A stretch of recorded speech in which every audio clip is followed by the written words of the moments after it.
It happened 2 years ago, Simchas Torah, and they had a minyan in the Seidov Tower.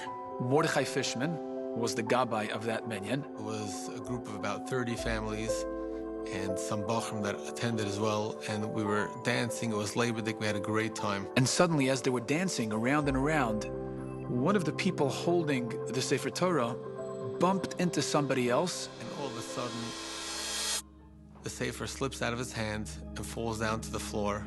And we all look down and we're like, oh my goodness. Now you could imagine going from Simchas Torah to Tisha B'Av in just a minute. Everybody stopped dancing. And everybody looked at that fellow who had just dropped the Sefer Torah. And the fellow turned white. He ran out of shul. The second that happened, was in shock, was totally very, very depressed. Nobody knew what to do. Everybody knew it's trouble. It means we have to fast, we have to give tzedakah, we're gonna die, who knows what's gonna happen. People weren't sure what to do. Some people were debating, they were in the shul. Were they looking? Were they not looking? Some people were outside, 1 foot in, 1 foot out. Everyone was trying to find a way that they weren't actually there at the time. But we knew that we were actually dancing. It was in front of us. It happened just right there. And we were just in total shock. Mordechai Fishman decided, you know what? We can't allow this mistake to ruin the atmosphere of Simchas Torah. We have to get everybody back into it. So he tried as hard as he could to start dancing again and start singing again. Ashreinu, matov chalkeinu, manoim garolei. But nobody was into it anymore. It was over. Everybody was just dragging along.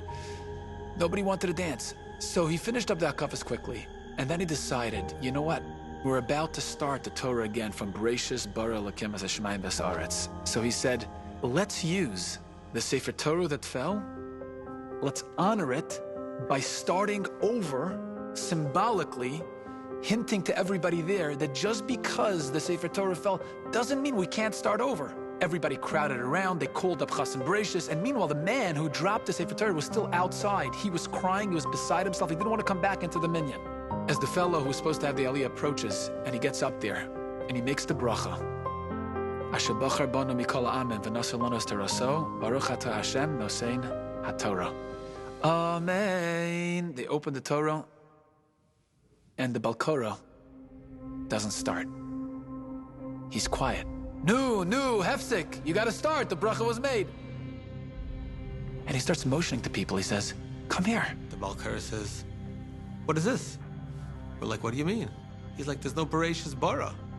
What? We all take a peek inside the Sefer and we see that there's nothing there. The words Bereshis bara are missing. They're not there. Which means that the Sefer Torah that fell wasn't even a Sefer Torah. It wasn't a puzzle Sefer Torah. It was never filled in. It's like a chumash. We wrapped the Sefer up and we just ran 5 mispalim out to the one who dropped the Sefer. And we're like, you won't believe this. He's like, what? Just leave me alone. He says, no.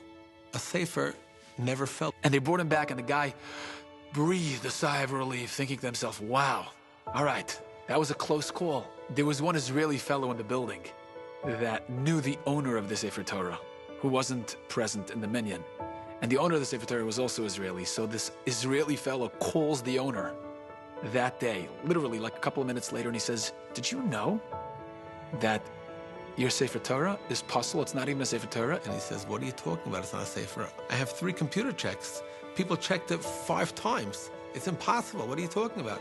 And he says, Menachem, it's missing Bereshis bara Elokim. So he thinks to himself and he says, oh my goodness, I just remembered.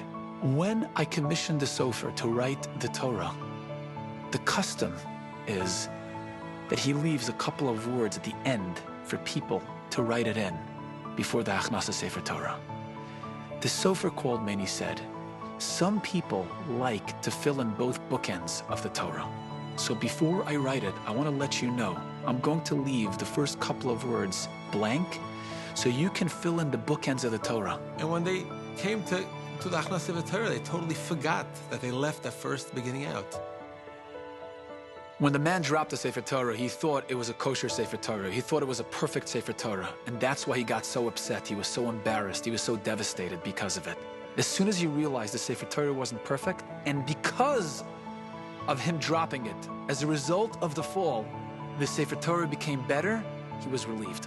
If we can take that message into our own lives and realize that we are not perfect either, we are a work in progress. And every time we fall, it's an opportunity to grow and become better and become kosher. So instead of being devastated, instead of feeling bad about every mistake we make, every fall we have, let's utilize those opportunities to open ourselves and start over and fix the mistakes.